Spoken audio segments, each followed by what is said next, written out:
Mga kapuso duwa ka barangay sa Iloilo City ginpahamtangan sa mga static water tank bangon sa kulang nga supply sang tubig. Samtang kapin 30,000 ka konsumidor sang Basiwa Prime Water sa Bacolod City nagaagunto sa pigado nga supply sang tubig. Si John Sala nakatutok live sa barangay Hinaktakan, La Paz, Iloilo City. John?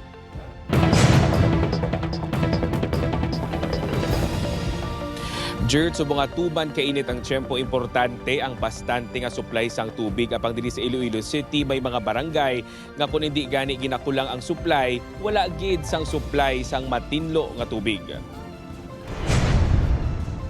Tasok ang ginasaligan sa mga residente sa barangay Hinaktakan sa La Paz, Iloilo City bilang source ang tubig sa ila pangadlaw-adlaw. Sino kay Manong Ricardo kung inog paligo, panghugas sa pinggan kag panglaba lang sa mga dikolor, okay na kuno sila sa tasok. Apang para sa mga pangluto, ilimnon kag panglabas ang puti nga mga bayo, purified water kag balde-balde nga tubig sang Metro Pacific Iloilo Water ang ila ginabakal. Sa isa ka semana 200 to 250 pesos ang ila ginagasto nga masulbar kun tani kung mayara sila sang bastante nga supply sang matinlo nga tubig.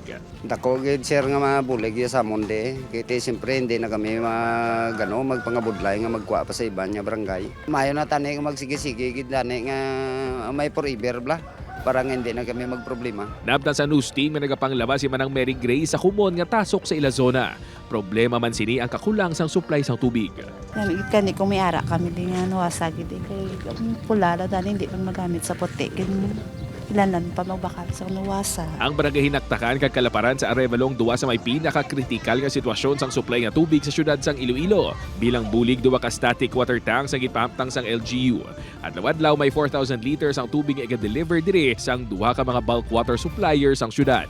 We don't want nga magsaka pagid ang critical level. Dapat mahatagan sila dayon sang dugang supply, water supply, so that hindi sila matamaan sa extraction sa ilang mga shallow wells.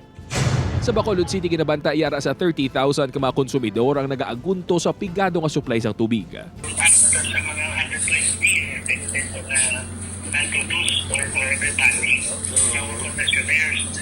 Kali na na-produce nato, napag-repay mo para sa mga 100 Sa water availability maps ang Basiwa Prime Water as of May 2, 2026 yara sa red zone kung kulang sa 4 ka oras ang supply sa pila ka mga lugar kaangay sang barangay Kabug, Pahanukoy kag porsyon sang Mandalagan. Pila ka mga lugar sa barangay Villamonte naman ang mayara lang sang supply sa sulod sang 11 ka oras o kung mas nubo pa. Ang malain pa, may baho kuno nga upo ng tubig suno sa mga residente. Ang Basiwa ka ba baho o chlorine?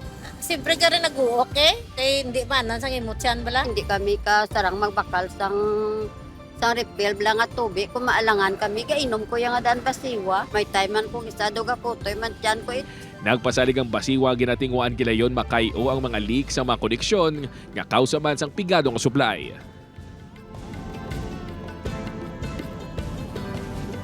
Jert, suno kay Iloilo City GSO Head Neil Ravena, nakasugod na deliver ang bulk water suppliers ang tubig sa pila ka mga barangay diri sa Iloilo City kag mangin daily na ina nga magasugod sa aga. Jert? Madamong gid nga salamat sa detalye, John Sala.